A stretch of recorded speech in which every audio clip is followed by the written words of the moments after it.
안녕하세요. 동탄가치 부동산입니다.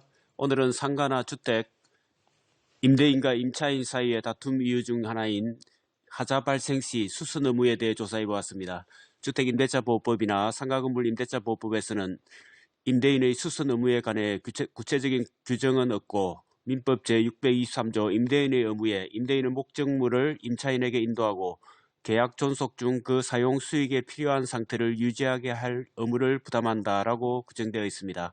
포연 자체가 포괄적이므로 법은 판례에 따라 결정된 내용으로 임대인과 임차인, 공인중개사 입장에서 관심을 가져야 할 사항 위주로 정리해 보았습니다. 요약하여 임대인의 수선 의무는 특별한 사정이 없는 한 임대차의 목적에 따른 용도대로 사용 수익시키는 데 필요한 범위에서 인정하는 것으로 범위 해당 여부는 구체적인 사안에 따라 목적물의 종류, 용도, 파손 부위와 정도, 수선이 용이한지와 수선 비용, 계약 당시 목적물의 상태와 차임 등 재반 사정을 감안하여 사회 통념에 의하여 판단해야 합니다. 세부적으로 살펴보면 임대인은 냉난방시설, 상하수도 및 배관, 전기시설 등 주요 설비의 자연마모, 누수 및 심한 결로, 균열 등 임대차 목적에 따라 사용 수익하는 것을 방해받을 정도의 파손이나 장애에 대해 수선 의무가 있으며 임차인은 일상적으로 발생하면서 큰 비용 없이 쉽게 고칠 수 있는 행강등 등 소모품과 수도꼭지, 샤워기, 도어락, 변기고장 등에 대해서 수리할 관리 의무가 있다고 봅니다.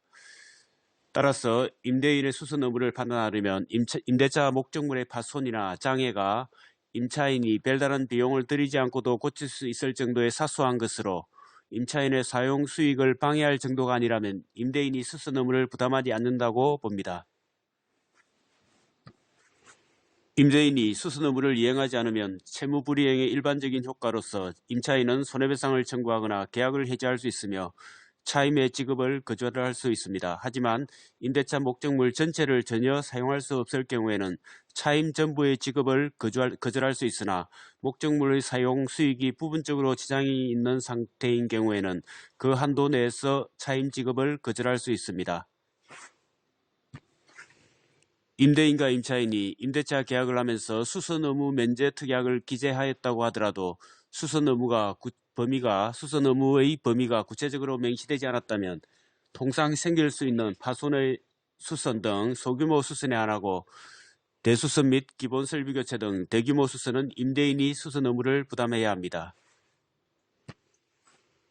임대차 계약 시 목적물을 임대차의 목적에 따라 사용 수익하기에 적합한 상태로 인도할 의무가 있으므로 목적물을 인도할 당시에 존재하고 있던 하자도 포함됩니다. 다만 임차인에게도 통지 의무가 있으며 수리가 필요하거나 임차물에 대해 권리를 주장하는 자가 있으면 지체 없이 임대인에게 통보해야 합니다.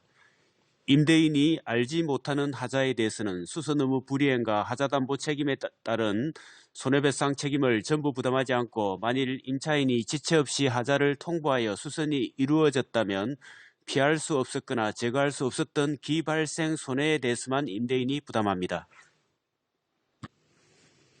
건물의 하재 발생 시 책임 소재를 임대인은 건물 하자 보수 의무를 위반하였을 때 임차인은 하재 원인에 대해 고의나 중과실이 있거나 선량한 관리자로서 주의 의무를 위반하였을 때 각각 책임이 있다고 합니다. 참고로 임대차 보증금은 임차인의 차임 지급 의무, 목적물 반환 의무를 담보하기 위한 금전이지 임차인의 미납 월세를 보증금에서 공제 요구는 부당합니다. 따라서 계약서에 명기한 대로 일정 기간 임차인의 차임 미납 시 임대인은 임대차 계약을 해지하고 임차 건물의 명도를 청구할 수 있습니다. 이상으로 판례로 살피면 임대인과 임차인의 수선 의무 분석 정보로 참고하시고 하자 발생 시 최상의 방법은 상호간의 이해와 배려에 바탕을 둔 대화를 통한 원만한 해결임을 강조해 봅니다. 감사합니다.